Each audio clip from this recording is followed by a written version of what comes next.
Hello again, and welcome back to the Slow Flowers Podcast with Deborah Prinzing, episode 509. This is the weekly podcast about slow flowers and the people who grow and design with them. It's all about making a conscious choice, and I invite you to join the conversation and the creative community as we discuss the vital topics of saving our domestic flower farms and supporting a floral industry that relies on a safe, seasonal, and local supply of flowers and foliage. This podcast is brought to you by slowflowers.com, the free online directory to more than 880 florists, shops, and studios who design with local, seasonal, and sustainable flowers, and to the farms that grow those blooms. It's the conscious choice for buying and sending flowers. And thank you to our lead sponsor for 2021, Farm Girl Flowers. Farm Girl Flowers delivers iconic burlap wrap bouquets and lush, abundant arrangements to customers across the U.S., supporting more than 20 U.S. flower farms by purchasing more than $9 million of U.S.-grown, fresh, and seasonal flowers and foliage annually, and by providing competitive salaries and benefits to team members in Watsonville, California, and Miami, Florida. Discover more at farmgirlflowers.com. For each podcast episode this year, we thank three of our major sponsors.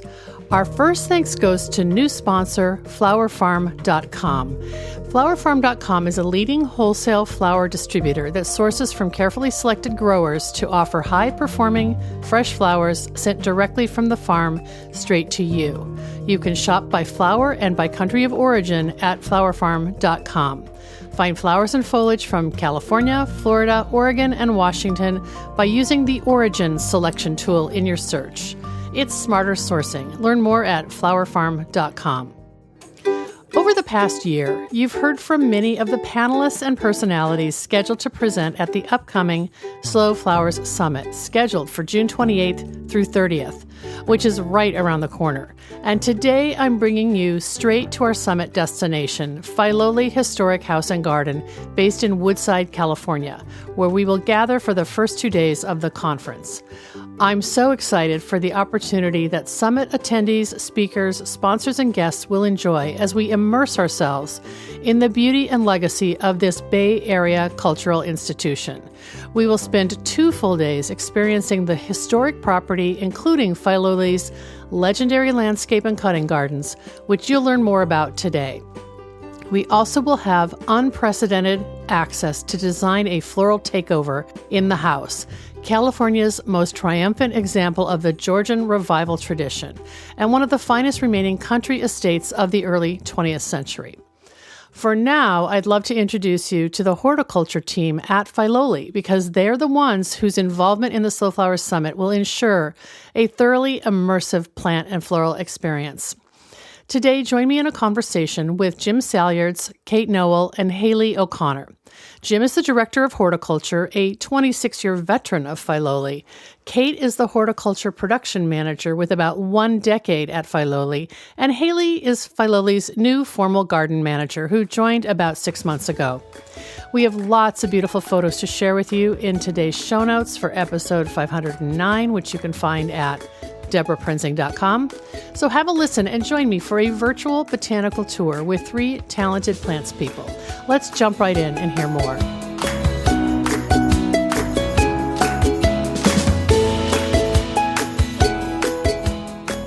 Welcome back to the Slow Flowers Podcast with Deborah Prinzing. And today we're talking all about the Filoli Historic House and Garden in Woodside, California, the destination for the upcoming, very soon to happen, Slow Flowers Summit. And I'm so delighted to have 3 of the horticulture managers who are responsible for this beautiful destination to just introduce us to Filoli through its landscape and plants. And so I want to introduce Jim Salyards. Jim is the horticulture director. Hi, Jim. Hi, Deborah. Thanks for joining me.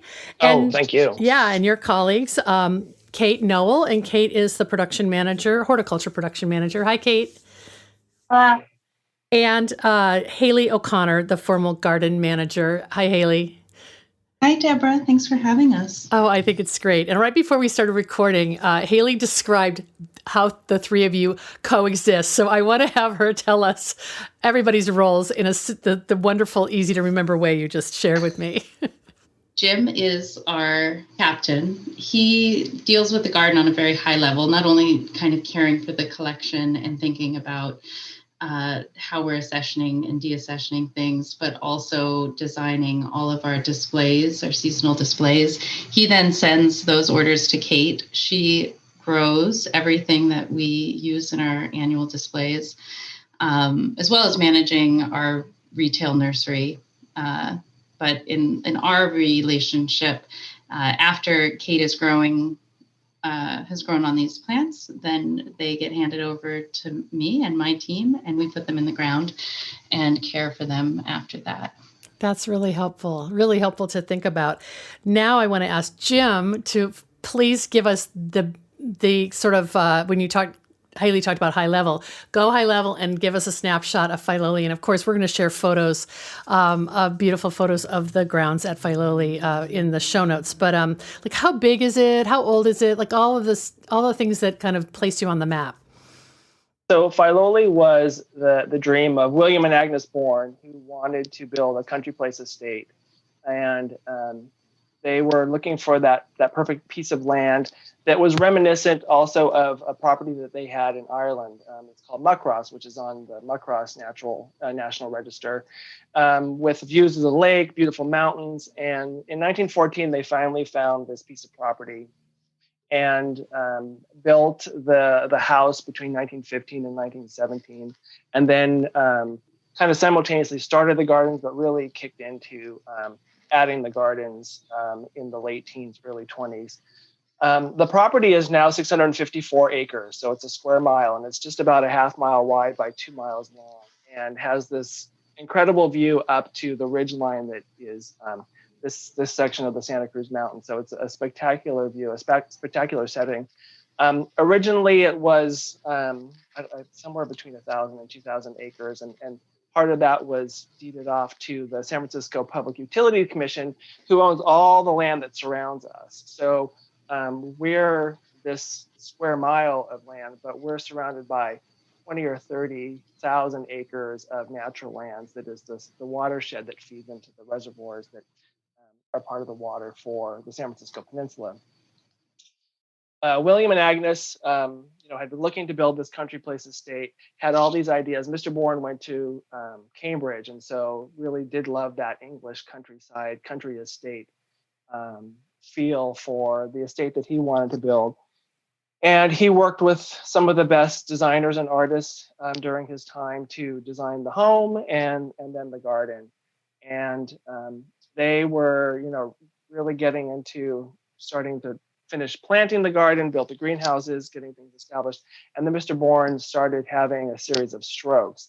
So it was not too far into this estate kind of being completed, he was declining. And by 1936, both he and Mrs. Bourne had passed away, but really had created what I feel is one of the most beautiful gardens in the world. I mean, I haven't traveled that much and I haven't seen all the great estates, but what I love about Filoli is that it's designed on a scale that as you move through and take in each of these spaces, it's a scale that you can wrap your head around and really take in the beauty of it and all the details of it. So even in winter, Filoli, I think, is a beautiful garden to visit because you really get to see the architecture of it. In 1937, William and Lurleen Roth bought Filoli. Mrs. Roth was of the Matson Shipping Company, that was the big shipping company between this side of the Pacific and the eastern side of the Pacific. They were kind of most famous for the cruise line that went between San Francisco and LA and Hawaii, and maybe even up where you are too, Deborah, the lines ran. And Mrs. Roth was quite a horticulturist. And for the most part, they really did steward the garden, didn't do much. They did add the swimming pool while they were here, but otherwise just added plants. They didn't change the design very much. And Mrs. Roth added some of her favorite plants, which were camellias and rhododendrons, but a few other things to the garden as well. And then in the early 70s, Mr. Roth had passed away in 1964. So Mrs. Roth was living between Filoli and a home that they had in Hillsborough, nearby Hillsborough. And by the early 70s, she was wanting to be in a smaller home. And at one point was looking to sell the property. And there was a buyer, and the buyer, she learned, was going to subdivide the land. And she really wanted the garden preserved. And she'd been approached by her family, particularly her son, and some other local horticultural icons in the Bay Area, asking her to save the land. So that's when they decided to donate it to the National Trust for Historic Preservation. So the National Trust is our parent organization. If you don't know the National Trust, they're based in DC, but they're a nonprofit. They're not a federal entity. They're all about saving historic places, from barns to former estates. And they now have roughly 25 properties like Filoli, mostly on the East Coast and Midwest, that are part of their portfolio of historic places. Wow. Jim, did the public have access to touring the grounds prior to the transition to the National Trust? Yeah, Mrs. Roth really did love sharing the garden. She was involved in local garden clubs, and I think through that network and through just their community, people were coming in. But I've heard stories of people just knowing about Filoli and showing up and getting an invitation to come see the garden. She worked in the garden. I mean, she had a staff, but she also worked in the garden, and she particularly loved flower arranging. And Mr. Roth bought her a little electric cart so she could get around the garden and do her picking and her arranging. So Kate's going to talk more about just that history of arranging, but she, we know that she really did enjoy this garden and enjoyed using it to beautify the home. Yeah, that's a good segue to ask Kate to talk a little bit about the cutting gardens and the floral design tradition that is one of the reasons why we're so excited to bring the summit to Filoli. When the gardens were first designed, was it intentional to have cut flowers, Kate? Or do you know from looking at archives and the research? Yeah, absolutely.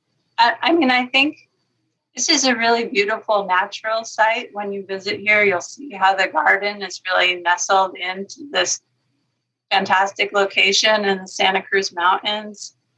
So I think maybe the flower arranging goes back even further. You can imagine the indigenous Ohlone peoples and how they might have used natural materials on our site to celebrate and decorate. But when the Bournes built the house, they included the cutting garden in the original plans for the garden, and they included the flower arranging room as part of the floor plan of the house.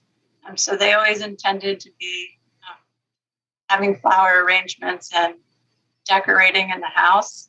The cutting garden is more of a production area. It's very utilitarian design. And once they built the garden, they were having the staff providing dozens of arrangements for the house and as gifts for their friends, all during the season. That's so cool. I remember when I came to visit, I visited a couple times. I was struck by that area where there's large cutting garden beds, I guess, but they have these cages over them. And can you describe what that is and why, and what function that plays? It's protection from birds. Mm-hmm. A lot of it may have been for fruits and berries, but it has also been used to protect flowers. Carnations have historically been grown there, and that's what we use them for now. So it's just sort of a respecting that was originally built as part of the grounds, so you're not, you're just going to work with it then. I remember when I came to visit a couple years ago, you had some really amazing vines growing up, that material. What is the material that the cages are made out of? Is it just netting? Yes, they have wooden frames and chicken wire. But we also have a really fantastic foliage collection, and that's a big part of our floral design practice here. And so the cutting garden is probably about 1 acre, but the amount of material that we're drawing from is much greater than that. Right. And you were persuaded to reach out to me from one of your former team members, Emily Sager, who's now going to be a speaker at the summit. She's an alum, I guess, of Filoli. How did that happen? Could you bring me up to speed on that? I don't know the backstory. She didn't have to work too hard on me. She just became aware of the event being planned in the Bay Area. Right. And she told me, maybe we could do something to be involved. I said, that sounds great. And we reached out to you. You reached out, and little did you know, I changed my whole strategy and said, "Oh, we don't want to just come to Filoli for a tour. We want to have the whole conference at Filoli." And you guys were so gracious and so positive and supportive. I don't know if Jim wants to add anything there, but well, it was easy. We've recently redone our strategic plan, and one of the tasks or one of the pillars of that is building a broader community, and there's always been this history of flowers. Somehow it's in there. I can't remember exactly how this focus on flowers was going to be even something that we focus on more. So the stars aligned. That was 2018, and then 2019 we connected. You came along, and it was perfect. We're not going to talk about 2020, are we? Before I jump over to Haley, Jim, I think I will just ask you to talk about what is the floral arranging practice now? I know COVID maybe disrupted some of your regular way of doing it, but it's a very important role that is played in the historic house, right? It is. We did have a long history of a volunteer corps who did the arrangements in the house, and through, as soon as the pandemic hit, we had to put our volunteer program on hold. And that gave us the opportunity. And then, as it came to the point where the house was going to be opening up and buildings were going to be opened up, we wanted to still have that tradition carry on. And so before Emily left, she was doing some arrangements, and some of the other staff were doing some arrangements in the house.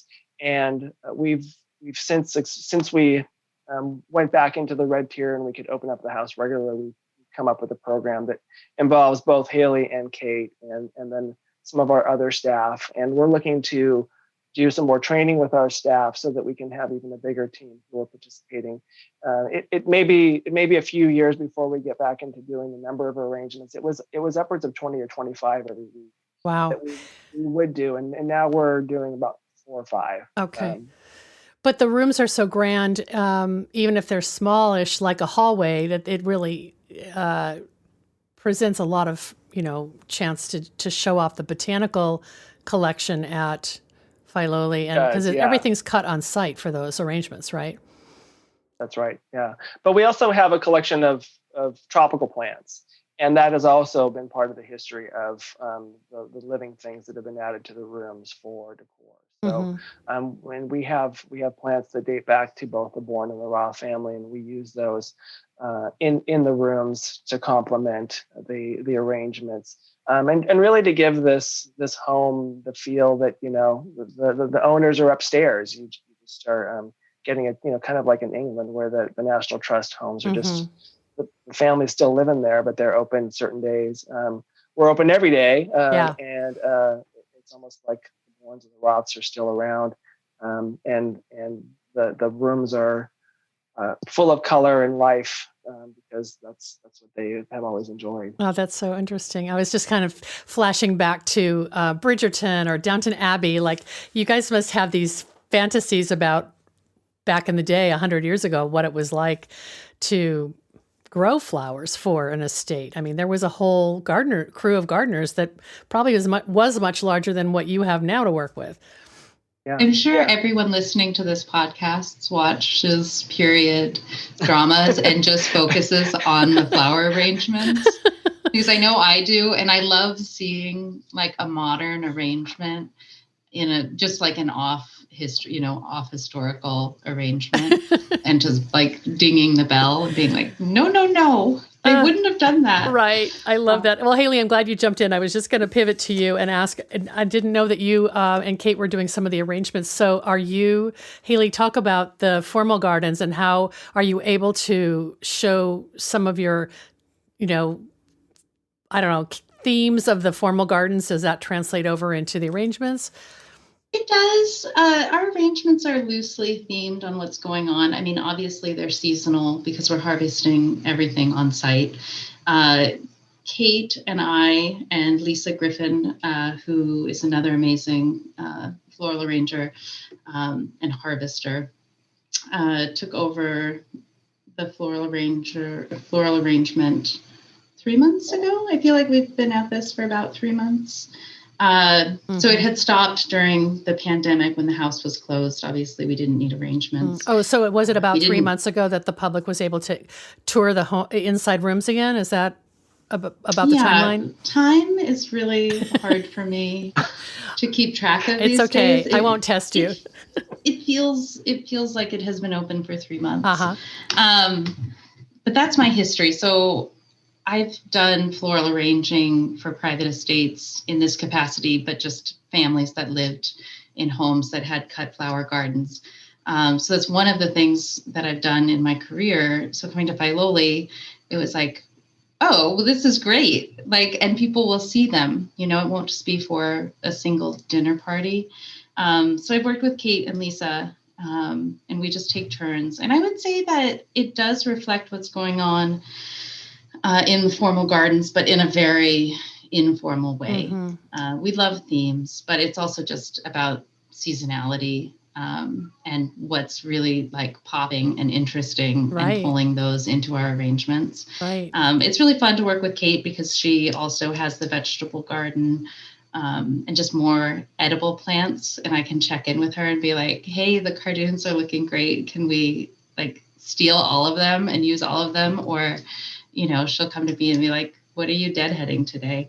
So, with cool. A space, we have more material than we can use. And I feel like that's probably the embarrassment of riches with an estate this size is just limiting what your arrangement. You have to sort of have really clear boundaries with where your arrangement is going, because really you can go to the moon and back. You can spend days harvesting. So we try to have focus before we go out and harvest.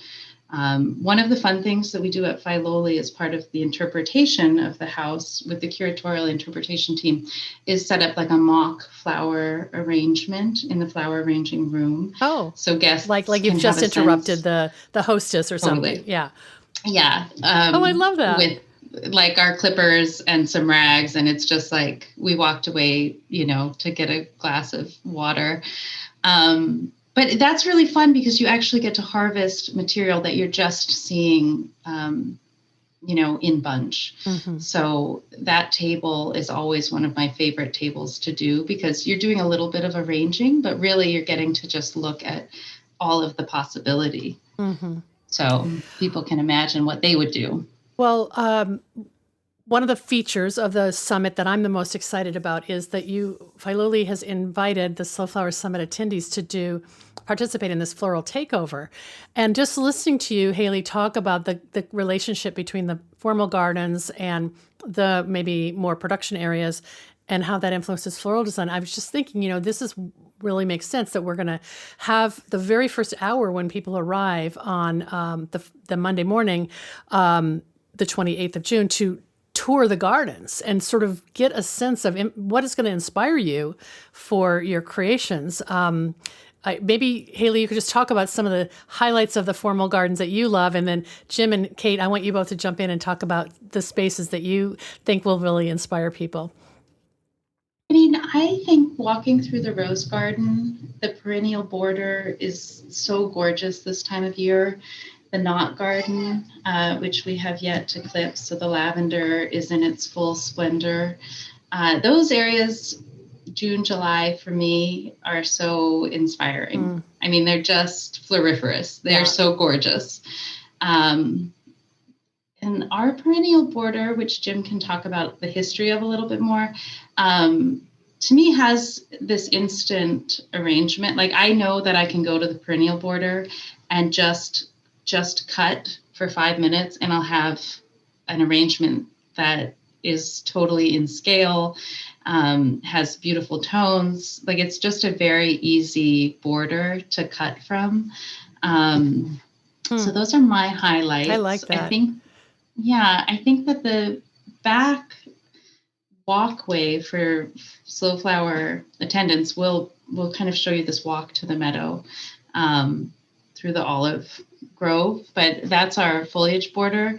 And it's just really inspiring on a scale because it's not a lot of space, but it's where you can pack in, the 100 different shrubs. And, we prune them with care as anyone would because we need to use them every year, but it's just awesome to see this shrub border that's really just a foliage border for arranging. Wow. Just to have material, for flower arrangements. Wow, that's cool. I'm glad you brought that up. Very different spaces. Yeah. And I should probably just clarify, and correct me if I'm wrong, the attendees are not going to go wild on the grounds of Filoli with clippers, but the staff, you're going to harvest some things for us to use and for our designers and demonstrations, right? Is that kind of the plan? We'll be providing a lot of flowers and foliage for people to work with in the takeover and for part of the demos also. Yeah, but you're not going to I'm going to make sure people know you don't cut without permission. We'll go wild for you. Okay, You're gonna cut a lot of stuff. Yeah. Great. That's helpful. I just thought after listening to that juicy description of Haley's, I'm like, well, got to have a... Yeah. Sorry, the perennial border is an amazing cutting garden for the formal gardening team. Yeah, right. But, it's sort of like window shopping. I think everyone that is interested in arranging, whenever you see a garden, you're kind of window shopping. Oh, you're planning your own. Yeah, you're planning what you're going to take home and try in your own garden. Exactly. That's cool. Jim, what area gets you your juices flowing when you're trying to be inspired to do a design? Or do you do much floral design? I don't do much floral design, but I have to say that the perennial border is a place where I think that I've thought about plants that we can add when we have holes that could serve as potential flowers for cutting and foliage for cutting, and it's become a trial area. We have a big Physocarpus diabla, which is a great foliage plant, and we had that in the perennial border, and then bought one to add to a foliage border that we were building. So it's kind of a trial ground for some of the things that we end up using on a bigger scale for the floral program. And also being in the Bay Area, I don't know what zone you are. Is it 9 something or We're 9. 9. Yeah. I mean, you pretty much can harvest year round for, maybe it's a quieter palette in the winter, but there's something of interest all the time, right? Yeah. I mean, we have beautiful sticks that you can do in the during the holiday time, and then lots of evergreens. We have yews and pines and things that we can harvest for the holiday season. And then by early January, we have some of the magnolias and the mume plums and the Cornelian cherries are starting to bloom. So we have some foliage that has blooms early on, and then the daffodils are starting. And so there's always... Plus all those hothouse plants you referred to that are in the greenhouses, right? Right. Yeah. And camellias. Camellias are actually a big backbone of our fall through spring program. Mm-hmm. Wow. What do you love, Kate, that you want to make sure our attendees get to go visit? Is there a special collection that you like? It's hard to choose, but I just do want to mention it's no accident really that so much of the garden is so useful for flower arranging, and that we have all this variety of color and form and season because of one of my favorite people from Filoli's history, and that's Isabella Warren. And she owned a floral shop in San Francisco with her sisters, starting in 1888, called Mrs. Warren. And she went on to become a planting designer. She worked with the landscape architect Bruce Porter on the plantings at Filoli. She stayed on and worked with the Roths. She worked on the plantings at Hearst Castle. But, we have all these beautiful, mature foliage plants. And I can imagine Isabella Warren and Mrs. Roth choosing a lot of these things, particularly for the house. And it works.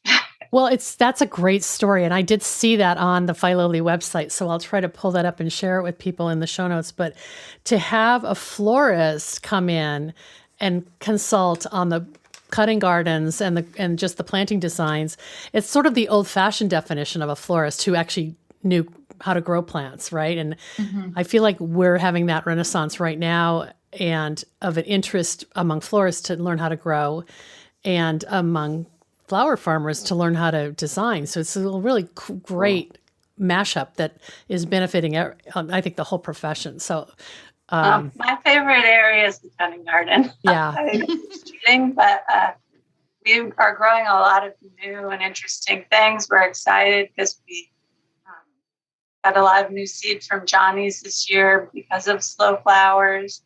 And, we've been trying to grow more heirlooms and just looking for new things that are really elegant and go with the decor of the house, or really seasonally expressive and have antique shades and all kinds of interesting stuff. So this year is an exciting year for us in the cutting garden to be doing a lot of new things. That's great. And I love what you said about the kind of alluding to the fact that you can grow intentionally in a cutting garden and then augment with what you can cut from maybe what aren't considered cutting garden plants, but landscape plants. And that look it is that garden inspired look, right? It's not formal. It's not wild. It's some kind of composition that, I don't know, it's just very pleasing. And I think we're going to see a lot of that among our teachers, instructors, and people demonstrating, but also all the attendees who want to get their hands on flowers and help decorate. Jim, you have something you want to add? Yeah, this is just kind of part of the conversation reminded me that there's always been a lot of interplay between the cutting garden and the formal garden displays that we've done. The cutting gardens, kind of like the perennial border, have ended up being trial grounds for some new varieties of things that we can grow for cuts, and then those will sometimes wind up in the formal garden displays that we do, and vice versa. We'll try something. I'll find something in a catalog, or over the years we've found things in catalogs or seen at other gardens that we'll use in the formal garden displays, and then later start using those in the cutting garden, and they'll become a regular part of what we grow there for a time or for a long time. Wow. Well, I'm excited to. I'm just excited to come back to. We didn't get to come last year, but you guys have been so fabulous to work with and so loyal to the Slow Flowers Summit, even after we had to postpone in 2020. And now the clock is ticking. We're counting down to being just a little bit less than a month when we're together. And I know that those who attend the summit will get to meet all of you, because you'll be in and out and answering questions and leading us through the grounds. And I just want to thank you in advance for being such wonderful hosts and showing us a really special place in the public garden sphere. Or is it considered a public garden or more of a cultural institution? That's a really good question. Yeah, I think of us as a public garden, but we're both. Yeah. And I was thinking, Jim, when you were describing the Santa Cruz Mountains and all this land that's around it, the Bay Area is so densely populated, and there's this oasis vibe at Filoli where you don't see a single other building that doesn't relate to the grounds of Filoli, right? Yeah. How secluded do you feel? It does. It feels like you kind of come upon an oasis. Instead of the desert, it's the busy cities that are all around us. But then you come upon this oasis of of peacefulness. And that's really what, the guests and the members, one of the things that they love most about the place is just coming here with enough regularity that they can just sit in a place and just take in the views or take in the space around them and just feel that sense of peace. It really can be a healing place for people, especially during the pandemic. And, when we were able to open up last May and people were finally able to get outside and do something that was safe. And this was the place that they could go. And we've seen that in the numbers of new attendees and new members because it really did help a lot of people. Did I hear that your membership blew up because during the pandemic and like bigger than ever? Yeah, we usually hovered around 10,000 and we're approaching 16,000 right now. Wow. And our visitation in April was almost 45,000 and our highest month before that was 30,000. So it grew. And then beyond the formal gardens, there are trails and kind of more kind of naturalized areas that people can explore as well, right? Yeah, we have an estate trail that's a mile loop back to our nature center, but part of it is along the meadow that runs north of the house, and then part of it is through the woods. You kind of get to see different ecological zones that we have here on the property. Well, you go to these conferences and there's always someone who wants to do yoga at dawn, and we're not doing that during the summit, but maybe people can come early and take that trail and get their kind of head cleared for the more social activities of the day. It sounds quite lovely, and we'll see if people can get up early to do that, but I'm looking forward to it. So anything else I didn't ask you guys that you want to make sure that we talk about? I mean, I'm just so grateful that you all could give us a little snapshot of what people can expect. And if one thing that came to mind that I should have mentioned is when folks come to Filoli in a month, they're going to see the formal garden transformed into a vegetable production area. So Jim has designed these gorgeous beds of brassicas and kales and peppers and sweet potatoes and passion vines and salvias. And so this year we're really focusing on the summer display. It's Fruitful Garden in anticipation for opening up our historic vegetable garden. We have a walled garden. So it was just sort of slipped my mind. But you're going to come to Filoli and you're going to see a formal garden full of vegetables. Oh my gosh, that just sounds wonderful. Yeah, it's really fun. And it's planted and we are battling voles and gophers. But hopefully there's something left.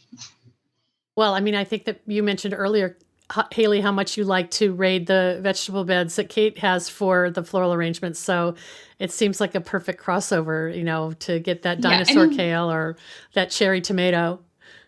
Sure. We have amazing berries. We have incredible heirloom apples. I mean, we have a beautiful orchard. Yep. I think we have 142 different table grapes. So when you start getting into harvest season and the things that you can use there, it's just, like I said, it's an embarrassment of riches. Yeah, I love it. That sounds so like beautiful. Well, we'll make sure we get to see that. No picking allowed, but you can take as many photos as you want. Kate, anything else before we wrap up? We're all so excited. Everyone on Filoli staff is really looking forward to Slow Flowers and seeing all the creativity that all the attendees are going to bring to Filoli. I love it. Thank you so much. We'll look forward to seeing you all, and we'll be in touch. But it's nice to introduce you to the Slow Flowers community, and also let people know that Filoli is open year-round, basically 7 days a week. And if you're in the Bay Area and you miss the summit, make sure you have a side trip to Filoli, and just take a day and get out of the city, because it's a quick trip and such a valuable asset to the horticulture and floriculture world. So thanks a lot. Thank you, Deborah. Look forward to meeting you. I know. Thank you all. Take good care. Thanks, Deborah. Bye. Bye.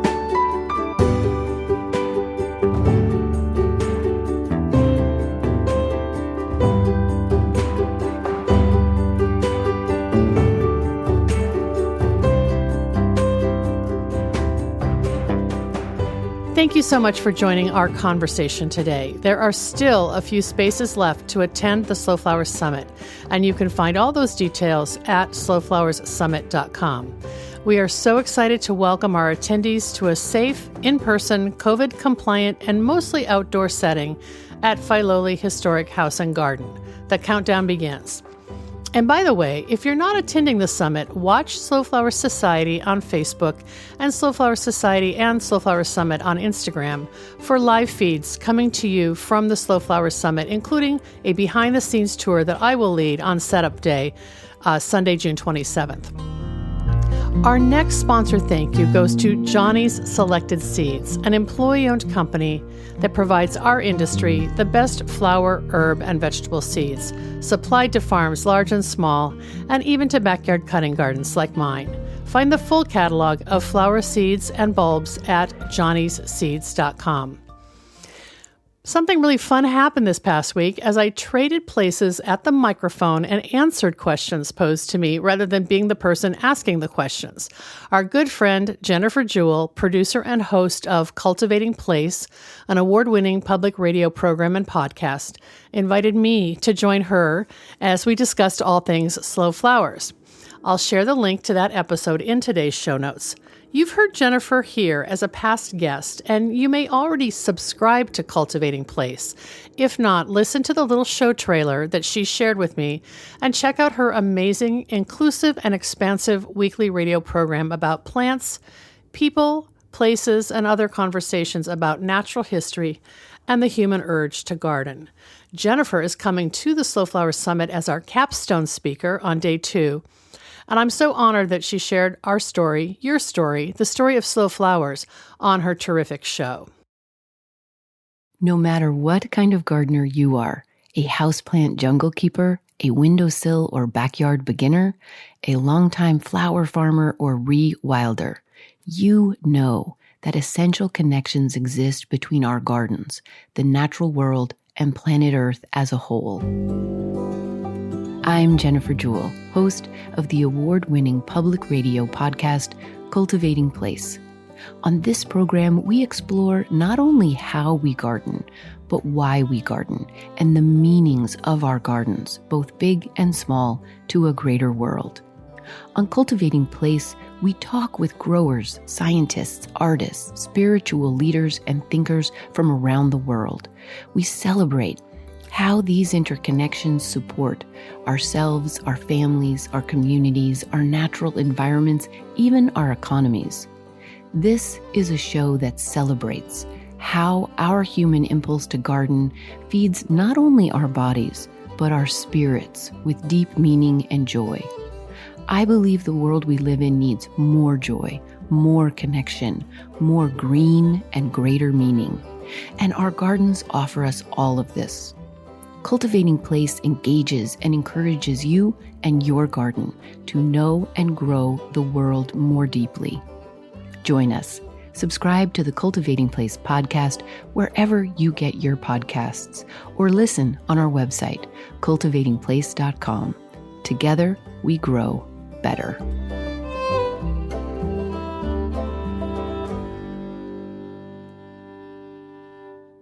As you know, in the build-up to American Flowers Week, which is June 28th through July 4th, there's much to celebrate. This Friday, you're invited to join the June Slow Flowers member virtual meetup. That's June 11th at 9 a.m. Pacific, noon Eastern. Our topic, Botanical Couture for American Flowers Week 2021 collection. The guests, several of the creatives responsible for this year's expansive and flourishing fashion collection. Get a peek at the behind the scenes and hear from the creatives, Slow Flowers member, farmers, designers, and floral artists who rose to the open call for floral wearables. We have 12 looks in all this year. A feat of talent, ingenuity, and inventiveness.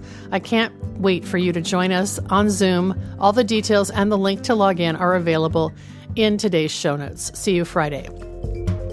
Our final sponsored thank you goes to Rooted Farmers. Rooted Farmers works exclusively with local growers to put the highest quality specialty cut flowers in floral customers' hands. When you partner with Rooted Farmers, you are investing in your community and you can expect a commitment to excellence in return. Learn more at rootedfarmers.com.